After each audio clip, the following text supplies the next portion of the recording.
Bukan terkait masalah rumah tangga Lesti Kejora dan Rizky Bilar, Siti KDI dikabarkan menggantikan Lesti Kejora di Dangdut Akademi 5. Kabarnya, adik Cici Paramida itu menggeser posisi juri kontes dangdut di acara Indosiar dari Lesti Kejora.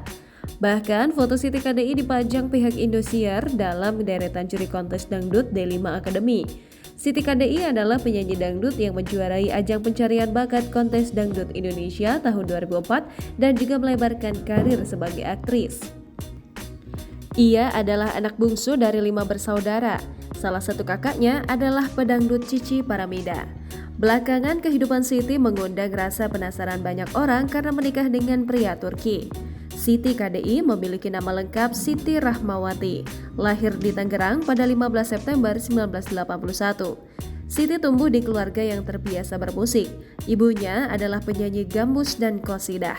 Saat kecil, ia juga tergabung dalam grup qosidah. Siti kemudian tergabung dalam band rock saat kuliah. Ia lulusan di Fakultas Hukum Universitas Jayabaya, Jakarta. Siti mengikuti audisi KDI di Bandung. Penghargaan pertamanya diterima dari kategori artis solo bidang dangdut kontemporer dalam AMI Awards 2005. Sinetron pertamanya berjudul Kuraih Dunia Impian di tahun 2005. Siti KDI juga pernah bermain di sinetron religius Maha Kasih dan Surgamu. Siti KDI menikah dengan Cemju Network pada 2011. Setelah menikah, Siti KDI menetap di sana. 2 tahun kemudian anaknya yang berjenis kelamin perempuan lahir. Pada 2022 ini, Siti KDI kembali ke Indonesia bersama putrinya tanpa sang suami.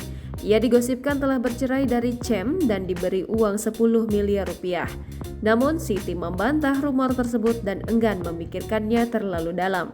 Kata Siti KDI, sang suami juga menyarankan agar tidak ambil pusing terhadap isu itu. Jangan lupa subscribe, share, komen, dan like ya!